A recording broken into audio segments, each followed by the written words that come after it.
ok ñu ngi leen di nuyu tey nag dañoo dalal Amadou Moustapha Guèye bokk ci pôle communication takku wàllu Sénégal waaye ñu ngi lay nuyu bu baax. voilà ndax maa ngi leen di fay bu baax a baax di nuyu ñiy seetaan ñëpp Public TV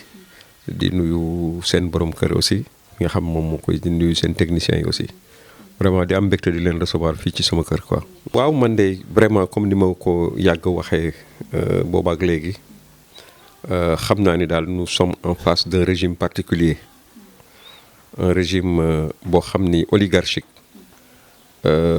véritablement qui s'est armé de populisme durant toutes ces années de 2013 ba ñu commencé ba suñu joon yàlla tey li ñu leen xamee mooy vraiment du populisme pur et dur aujourd'hui nag qu'ils sont arrivés au pouvoir ku ne xam na ni le populisme d'apparence est très charmant su nekkee dans l'opposition parce que contre vérité yi ñuy dundee manipulation yi ñuy dundee ak loolu yëpp day koy jox benn taar boo xam ni bu ñëwee ba egsi ci au pouvoir rek les gens se rendent compte que effectivement dafa mel ni effet bi nga xam ni géej moom lay def ci plage boo bindee ci plage effet bi nga xam ni vague yi noonu la ñuy def maanaam duus yi boo dessiné ci plage ba pare su duus yi ñëwee rek vague yi daf koy effacer donc tey ñoom dañu egg ci situation bu mel noonu ils sont au pouvoir et le pouvoir leur brûle les mains loolu mooy dëgg gis nañu buñ fi nekkee ba léegi 9 mois ngi nii la seule et unique proposition boo xam ne ñoom proposé nañ ko Sénégalais yi lu concret réalisation bu ñu def mooy seen maison du parti loolu daal la ñu xam ni boobaak léegi atu yàllaa ngi nii loolu la ñu proposé Sénégalais yi loolu la ñu fi gis lu nga xam ni proposition la bu concrète boo xam ne xam nañ ni ñoom danañ def ci loolu li ci des yëpp nag c'est pour amuser la galerie sama xalaat loolu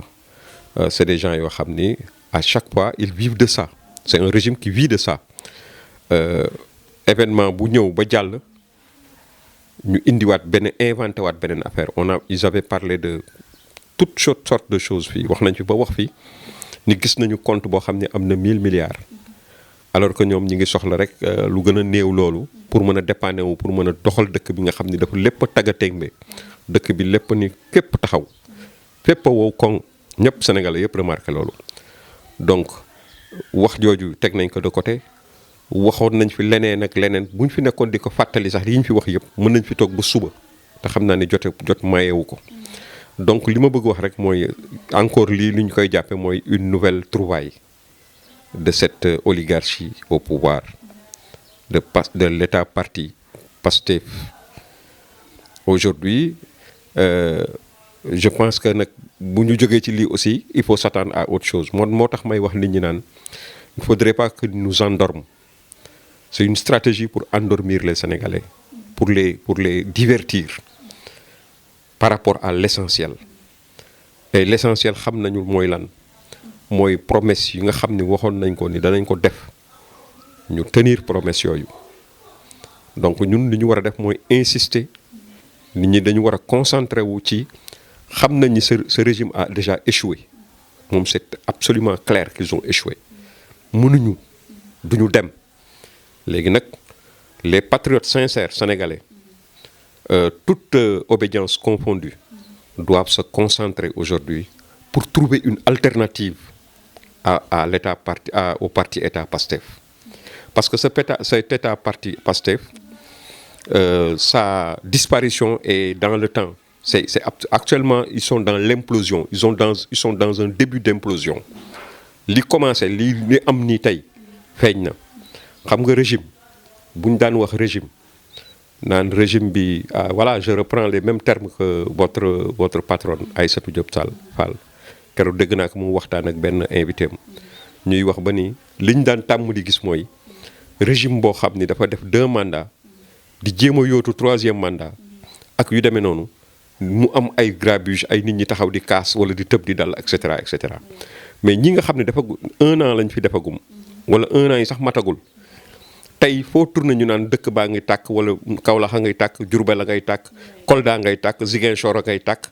ñi àndoon ak ñoom ci seen bopp nga xam ne ñoo doon seen keno yi gën a dëgër seen support yi gën a dëgër ku mel ni ki Mollah Morgun nga dégg ko lim ñuy wax ci li muy il crache du feu sur eux nga ils sont déçus nga jël na ku mel ne Kayz Fof nga xam ne ñoom mën naa wax ne 90% ils sont majoritaires à 90% de Pastef suñu xamee Pastef ñoo tax leur influenceurs yooyu ñu doon utiliser tey ñoom ñëpp ils se sont retournés contre eux seen jigéen ñi Fatoumata Danso gis ngeen ko ñi gënoon gëm Pastef yëpp tey wan nañu Pastef gannaaw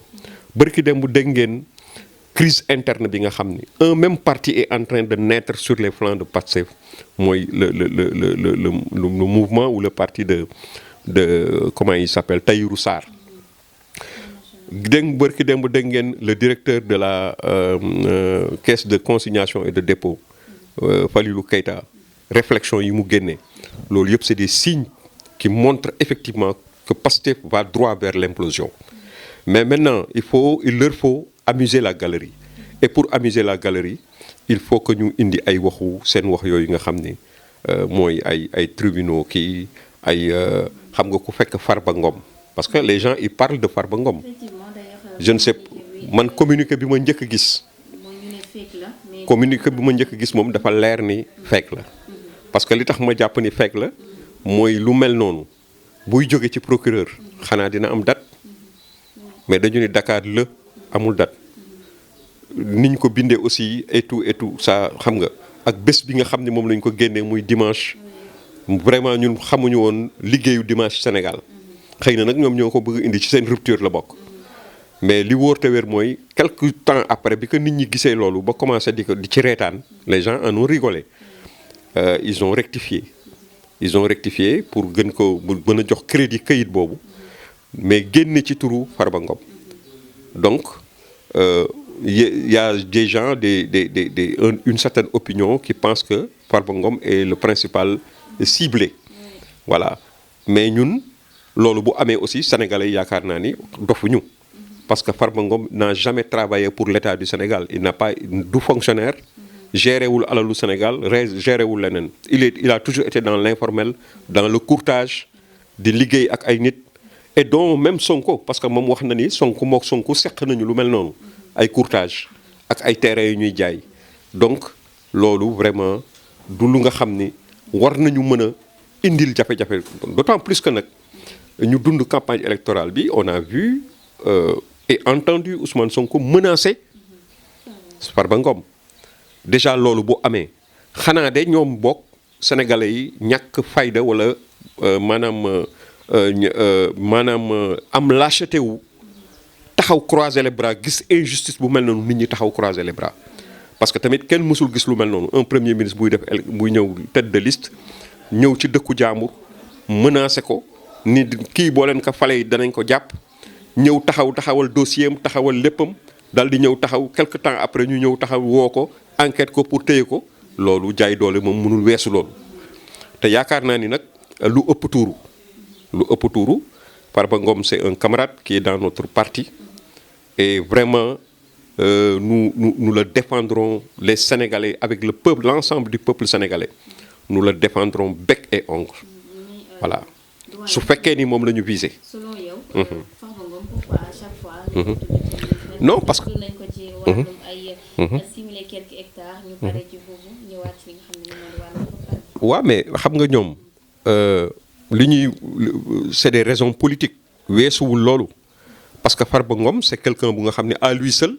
ce qu'il représente dans le Fouta tout le monde l'a vu c'est moom mooy c'est casse-tête bi c'est Farba Ngom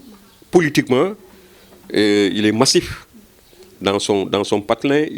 vraiment c'est quelqu'un bu nga xam ne titre foncier la yore fa mu dëkk te ñoom il leur faut démanteler ce parti-là il faut que ils l'ont dit le gars du port comment il s'appelle encore le Bodian là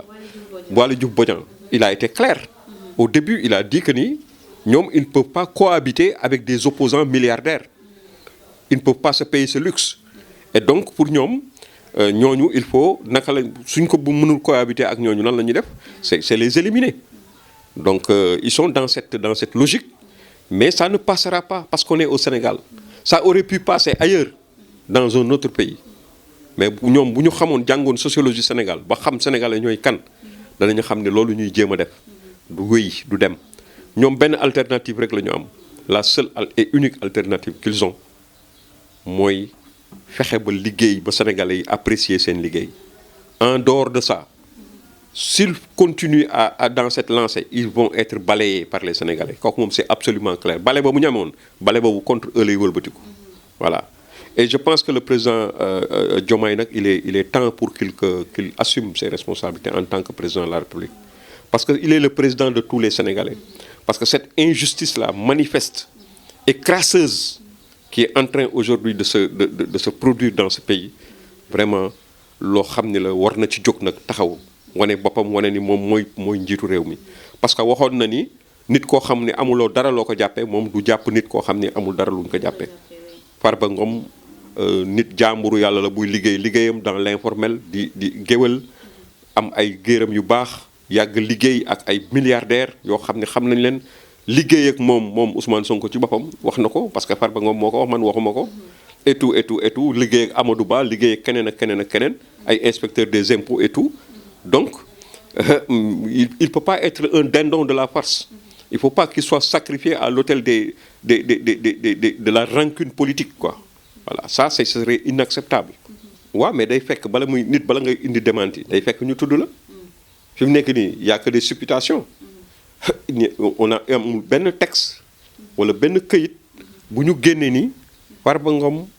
moom la ñuy viser moom la ñu soxla wala nangam ak nangam c'est des rumeurs wolof Njaay nag nee na naar bu ndaw lépp lu mu wax ma nga ko dégg ci biir berkelle ba on attend de voir et absolument bu fekkee ni ñoom moom la ñu visé Farba Ngom ak ñi nga xam ne ñoom ñooy ñi nga xam ne ñoo ko wër di ay conseils juridiques am danañ ñëw taxaw parce que réew mi tamit réewu yoon la du réew mu nga xam ne da ngay ñëw def lu la neex voilà ce n'est ni le